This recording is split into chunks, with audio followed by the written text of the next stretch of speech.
Hello, you beautiful students and you parents. Today is another episode of Uncle Code Review, and I'm going to review another student code with Mason and Ash.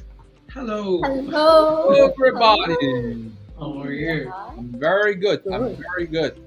So, Ash, let us know who is today's student.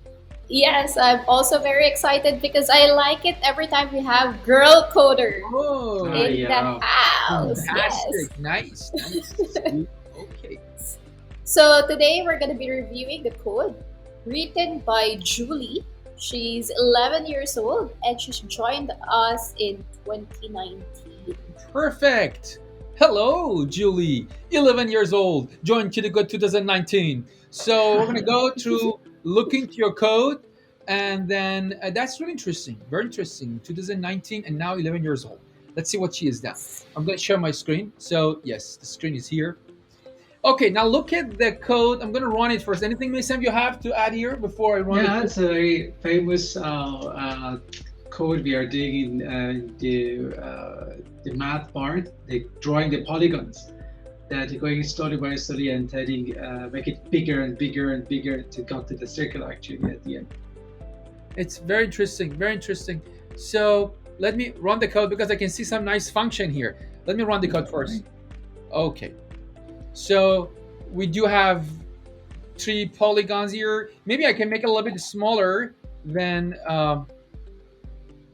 Okay, I think I have to make it like that. 50-50. It seems that's what I feel.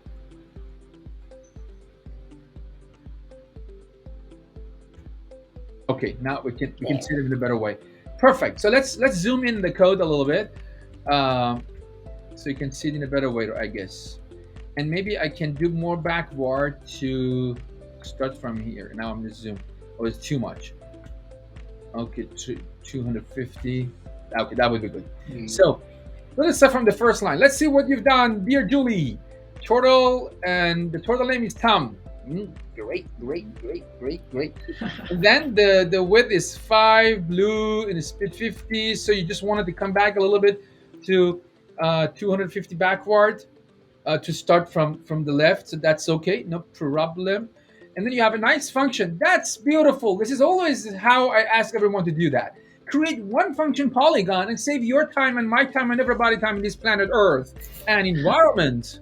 So, and this is to get the number of sides, and this is talk about the length of every side, and then and you go through a for loops, and then forward, and then 260 divide by the end. That's really great to see that there are a lot of pattern matching here. One is this for loop itself, and is how many times we repeat is connected to the way that we construct the shape. So we're talking about iterative shape. Polygon is iterative shape. So we can see the pattern, iterative shapes. And the connection, where is the connection here? Is the N and is the N here. So let's connect these two things together. And that's a really interesting thing. And also then you also put it into another kind of abstraction layer, polygon, which is modularity, led you to encapsulate those difficulties and call it polygon and keep using this polygon again and again and again. So you can see, everybody, there are different layers here. One layer is the for loop. For loop, it's sort of function by itself, which has this ability to be repeated. So you can think of a for loop. It's a function that get two parameters: what I do and how many times I do it. So it's a function. And then that function nested in another function, Nice. polygon, and now you have this polygon everywhere. Fantastic, very beautiful. Nice. So we go for what you've done. You have another function, jump. So you have polygon 550, 5 sides and 50 each side, and then you jump 50. Let me comment this part. I'll get the point here, and I make it a little bit slower.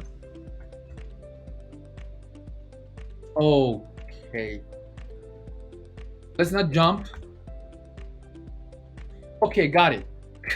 So because you are here, you are now, when you call the jump 50, so that means you want to come here first, and then you do pen up and you do that whatever 50 plus 80, you come here.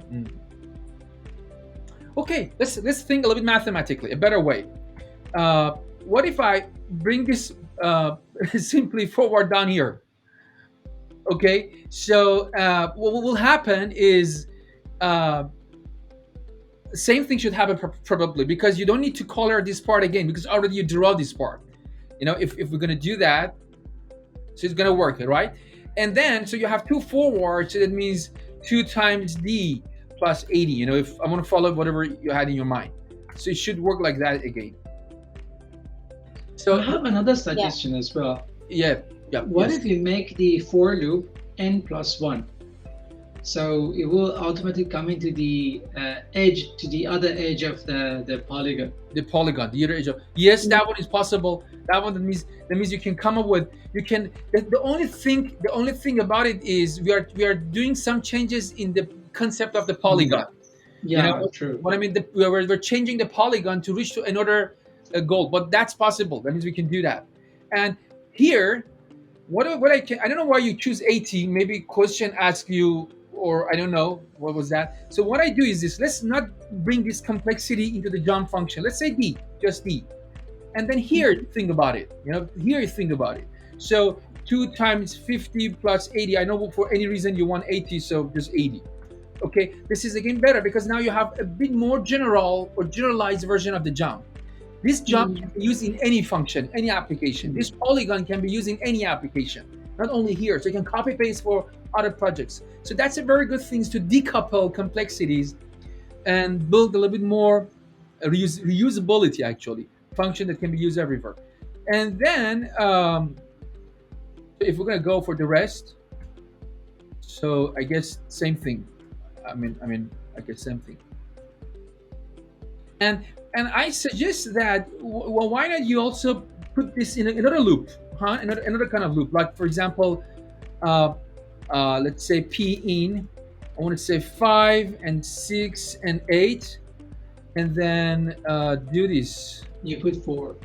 5 with 4. Okay. And you need color as well. Okay, let's forget about the color,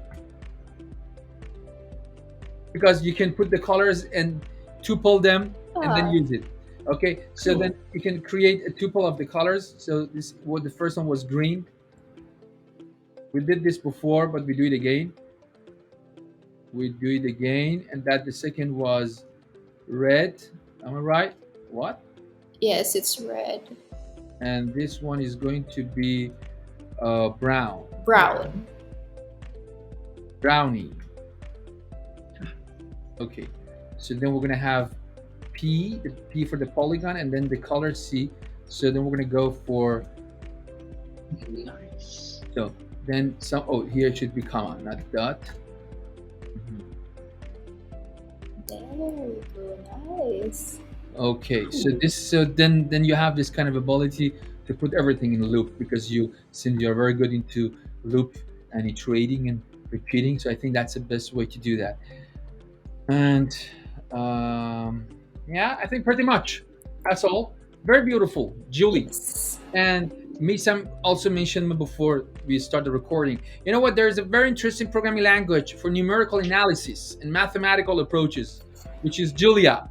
So it's like your name, Julie and Julia, and then just a little bit. So Close enough. maybe you're going to continue. Maybe you're going to be a computer scientist, and when you go to university, or when you go and take Bachelor of Computer Science, if you want to go to the theoretical part of computer science, then there is a course they teach you how to create your own programming language, and it's a very tough course, by the way. And then you may create a Julie, and then your own programming language for drawing shapes, maybe, who knows. And then I will just come and go on YouTube, find some tutorial for your programming language, or maybe I create a tutorial for your programming language, who knows. So I That hope would be that- excellent. Yeah. So Julie, we have a very quick message for you. We're finishing up, and we wanted to tell you all the time since 2019 that you joined Kidocode. Yeah. Yes. That, you know what, Julie, you are programmer. Programmers.